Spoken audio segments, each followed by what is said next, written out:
Hi, Sal. All right, you're the big Yosemite expert. You're the expert. I love Yosemite. Yosemite is one of the most beautiful places on the face of the earth. Yeah. Like, I've seen places that compare. Havasupai in Arizona, Jasper National Park, but you can't miss Yosemite. Yeah, it's beautiful. Backpacking through Yosemite, just camping. Summertime is great. Wintertime is great. You have to go to Yosemite. I went to Yosemite when I was a kid with my folks, and then later I went as an adult. I went when I was about 10, and then I went again when I was in my late 40s, I guess I'll say. In 2011, we went to Yosemite. Yeah. It was a good snowpack year, so I was expecting some good waterfalls. I love waterfalls, so we should get that out of the way now. I love waterfalls. I'll walk to see waterfalls. So we're driving into Yosemite, and because of the snowpack, I mean, it was a really wet year. I'm expecting a lot, and we drive around the corner, and I'm looking at, wow, that's Yosemite Falls. I was expecting it to be bigger. And then we drive around the next corner. It's like, oh, holy cow, no. You know, just raging torrent of water. The other one was Horsetail Falls, which I'd never even seen active. I'd been there 15 times. I'd never seen that one running. So it was beautiful. Obviously, go in the spring. The waterfalls are going to be they're outstanding. That's good advice. So for folks who aren't sure about Yosemite, it's in California. Yeah, California. It's sort of central California. Yeah, and you want to, I guess depending on, Tioga Pass is Route 120, is closed in the winter, so it's probably best to get to it from the west side, and going into the Sierra Nevadas, obviously. Massive granite walls, and just, the waterfalls coming off of them. It's truly outstanding. You can camp in the park, you can get lodging in the park, you can stay in cabin tents in the park, or you can stay outside of the park, and it just probably depends on what your schedule is like, how much time you have, what your budget is. And how much time you plan ahead. Yosemite is very busy. And that being said, don't let that deter you from going. I mean, they have lots of campgrounds, lots of tents. Chances are if you show up and, hey, I want a tent, it's just not going to happen. We have stayed outside the park and at a couple of places, and it's just fine. I mean, it's $35 a night if they have showers, everything. So, and the half hour or hour drive in and out of the park, the views are just, you can't beat them. So who cares about the drive?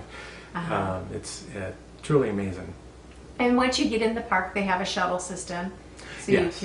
I would definitely take advantage of that when you can, because you want to look and see what you're seeing. And yeah, they have a big parking lot. Just park. You get on the bus system. It'll take you to Mirror Lake.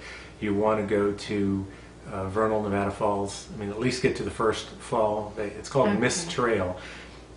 2 miles in, so not easy miles, but there's some up and down. So, and you get to it goes around a corner, and the fall is coming over and just spraying water up against the side you're trying to walk up, and it's called Mist Trail. Yeah. So, because you get wet there that spring, I've gone through that in full backpacks and gotten quite wet, but it's warm enough, you dry, and once you're through that. But this time, it wasn't Mist Trail, it was Shower Trail. I mean, we couldn't even get to the corner, and we were wet. We're in full poncho. You're just dripping wet. So, outstanding. And so you can hike to the top of both falls, actually, but you should at least hike to the top of the first. Yeah. Vernal Falls, yeah. We went in the winter time one year, and we got lodging there at one of the motel type places. Yosemite Village Lodge, yeah. And it was spendy, but it was manageable. Even in the winter, it was still kind of spendy. But that was really a treat because the park isn't as crowded in the winter. Right. It's fun to be out when it's a little bit snowy. It was snowing some of the time that we were there. And the hikes were really pleasant during the day because it warmed up a bit and we were able to get some sunshine on us. Yeah. I don't remember the name of the hike that we did that Yosemite Falls hike. So Yosemite Falls. we were able to get to the base of the upper falls, but beyond that, the trail was in ice. So it just wasn't... Oh, plus I was not making it. Oh, yeah. I was really tired and hungry and I couldn't make it all the way. I ended up bailing about, a quarter mile. I didn't know how much further it was to the end, and I just had it. Right. So it was probably another quarter mile, but beyond that, yeah. So, and we asked the rangers, all the trails are open, just use some common sense. If it's covered in ice, you don't want to be hiking up, or they have those clip-on spike things for your feet if you want to go that far. But actually, getting to the base of the falls weren't running in the daytime.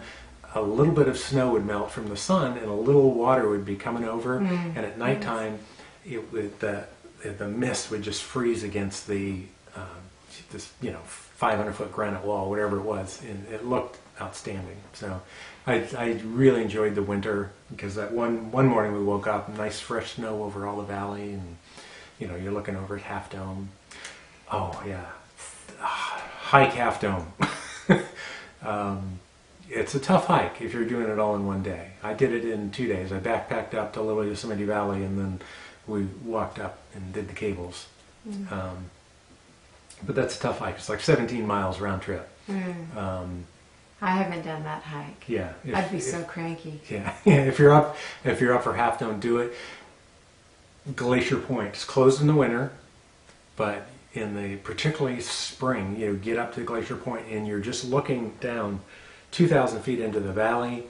You're looking over at Yosemite Falls, Vernal Nevada Falls. You're looking back. I mean, there was water coming off of this massive, it wasn't even a cliff, it was more of a slide, but water is just, and I'm miles away, and I can see the water coming down. So there was a lot of water coming into the valley at this point. Nice. So just beautiful. So just go to Glacier Point. You can drive there. So it would be a small quarter-mile hike around the viewing area. Absolutely worth it. Or if you want to, you can hike the switchbacks out of the valley to get up there too. The thing about Yosemite, I think most people have probably seen those images, Ansel Adams, or the images of Half Dome. When you approach the valley from 120, I guess, or 108, I guess 120. 120, yeah. It's just unbelievable. You come around a corner and there's an overlook and you can see that valley, and it's just very, very beautiful. Yeah. Really, really beautiful. I think anybody who has the opportunity to go should go. And like I said, you have to make advance arrangements. I think most of the people who go make in the summertime or during the season, which can be quite long in California because it's not just June and July and August for summer. California's pretty warm for a lot of the year. I've been there, March, April, May, June, July, August through October. So, yeah, it is a long summer. Obviously, it's colder in October, and the waterfalls aren't flowing like they should be. But they're flowing like they should be, but they may not be running. Yosemite Falls actually dries up. So we have a friend who goes in the winter, and in the wintertime she said the cabin tents are available and they charge the temperature outside. So if it's 17 degrees, it's $17. Now this is for a tent. Just be aware, it's not luxury accommodations, but hey, you can't beat that if you have a nice sleeping bag. Yeah, they are not heated, but at least you're not out in the cold. So. We just do the same thing we do everywhere. If you're going to any of it, that's a national park in the United States. If you're planning on going to more than one, or you're planning on having a multiple night stay, we suggest that you get the park pass. The annual pass is the best deal by far. Right, yeah, it's $80. It covers an entire year. The one-time pass, I think Yosemite went up to $40 now. It's good for 7 days. So that's really nice. yeah. So, so many parks to see. You know, Kings Canyon Sequoia National Park is just south. Yeah, that's really close. Hour, probably 2 hours by the time you're out and then back into the next park. But that's worth it too. If you're coming from outside the United States, or if you're coming from another part of the United States, something that a lot of tourists will do is a kind of triangle where they'll visit San Francisco, Los Angeles, and Yosemite will get stuffed in there somehow in Las Vegas. Yeah. So they'll kind of do a bit of a funny road trip loop. Yeah. And that's probably really fun. It would Yeah. take, I imagine, at least 3 weeks to do that if you wanted to do it well. If you want to do it well, yeah. You fly into San Francisco or Oakland, it's a 4-hour drive to Yosemite. It's not far. I mean, it really, you will not be disappointed in Yosemite. Yeah, I agree. Oh, yeah, absolutely. I would go back there in a minute. Oh, yeah. I plan on going back there. Oh, backpacking. Yeah, you can backpack there. We've, you know, the Clouds Rest is another stop. There's lots of backpacking. You know, I met a family from, I believe they were, I don't know if it was France or Spain, I don't remember, but man and a wife, and their daughter was, you know, 20 years old, and she said, I've dreamed of being in Yosemite since I was 4 years old. And she was just ecstatic to be there. And, you know, we weren't even in, you know, in the valley looking at, you know, all the amazing waterfalls and, you know, sheer granite cliffs. We're out in the backcountry. And Nice. so, but, so yeah, people dream of this, and it's well worth it. Yeah, I agree. So. Thanks, Brad. Thanks, Al. Oh, visit travelhaunt.com. You can watch the videos. I guess you're watching that now. See the blogs, and check out my site. Thanks. Nice.